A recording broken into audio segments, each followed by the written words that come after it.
Ford Focus 2012 through 2018 purge valve replacement. This part failure can cause several different codes, most common of which that I see is a P1450, that is a P1450.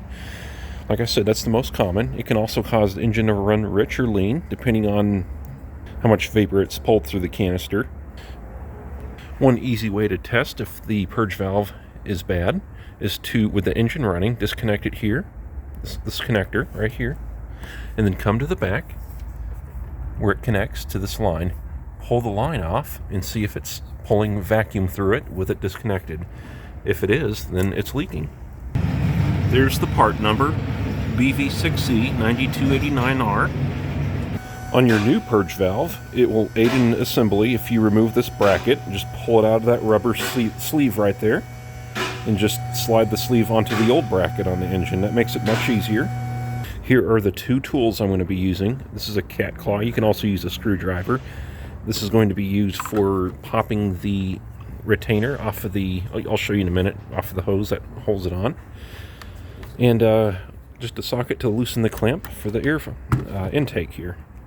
Removing the air intake aids in access to the front connection there for the purge valve.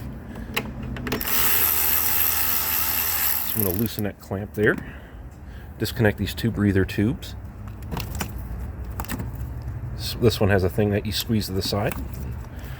Disconnect the mass air sensor connector. Pull up on the red tab and squeeze and pull up.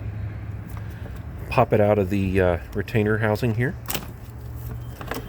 And then get your flap out of the way. And then your lower flap out of the way. Okay. Pull the hose off the throttle body. Pull up on this side. Wait for the acorns to fall out and grab it right here. Do not get that in the throttle body. Okay, this one landed right here. Alright, so this cat claw here, what I was planning to do is just pushing down on the two tangs on the side of this connection here. Here's what the tangs look like. You see, when this is in the locked position, you're going to need to pull back on these fingers right here and push them back on each side because that is a lock. So that's what I'm going to be releasing on here. Right there. Okay, I've got them spread down. Do not put too much pressure on these tangs because it is a plastic fitting on the intake manifold. You could break the intake manifold if you go too crazy with this. So just be careful. And then push down on the green release lever on top. You'll feel it push down. Then you'll be able to pull it off. There we go.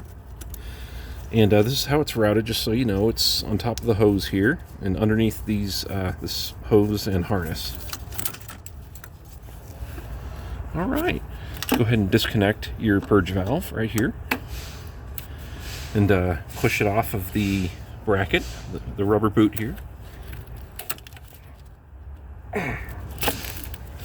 You could use your cat claw to aid in pushing that off if you have to.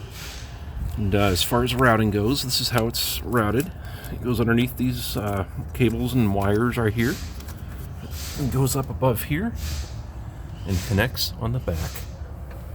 This is the evap line that comes up off of the canister. So the lock is already removed off of this one, so I just need to push down on the release on this side. See? Just like in the front. And then pull up, and it's off. And at this point, there she comes. Alright, so the long end of the purge valve, the long hose, goes toward the back, and the short one goes in the front like that. Try to show you how I route it through. Right, you see these hoses? I'm just going to go through like that, and angle it and rotate it. Just slide it onto the fitting there. I didn't put any pressure on it, it just slid right on. And now I'm going to put my finger on it and push it on until you hear it click. And then with my index finger, you see it moving around down there, I'm going to push the lock in. See it pop up there? That means you're good to go.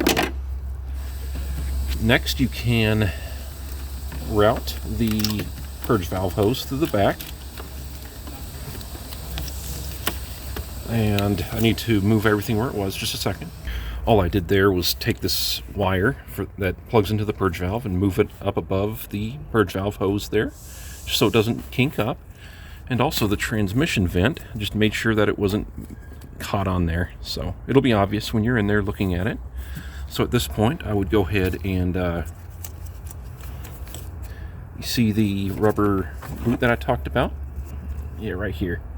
Slide it into the slot right there. Just line it up, and pull back with 2 fingers, and it'll be on, just like that. And follow the hose back once again. Okay. Now you can see what I'm dealing with. Grab the hose, push down, twist it slightly if you have to. Alright, this one's, the line was a little loose there because, see how it's firm now? It was popped out of its retainer, so I should be able to pop this in now. Just going to kind of grab on to the line here and pull down. Alright, you hear it click, it's all the way on. And then it's all the way on again, the lock is. Alright, so the last step here is to plug up the purge valve.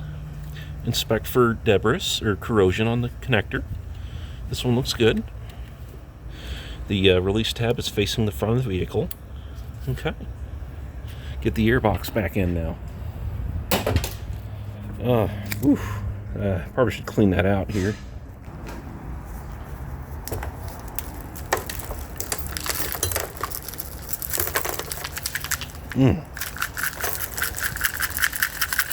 Alright, lastly, go ahead and get your airbox back in here. Slide her in. Just kind of line these up back here on the grommets that they go on. See? Just get them lined up. Get the purge valve connector above it. Be careful. Get the hose right here onto the throttle body. Check for debris in the throttle body before you put it on. Make sure no acorns are in it. Okay. Get this flap on the top here, preferably before you get this on here. There we go.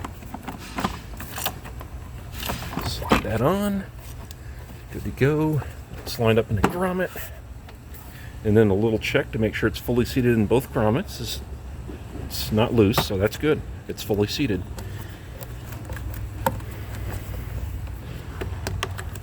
All right.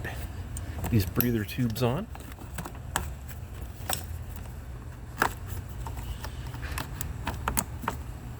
And last but not least, go ahead and tighten your clamp up. All right. There you have it, folks. Clear your codes out and drive it and make sure everything's good to go. Hope this video helps. Have a great day. Please subscribe for more. Thanks for watching.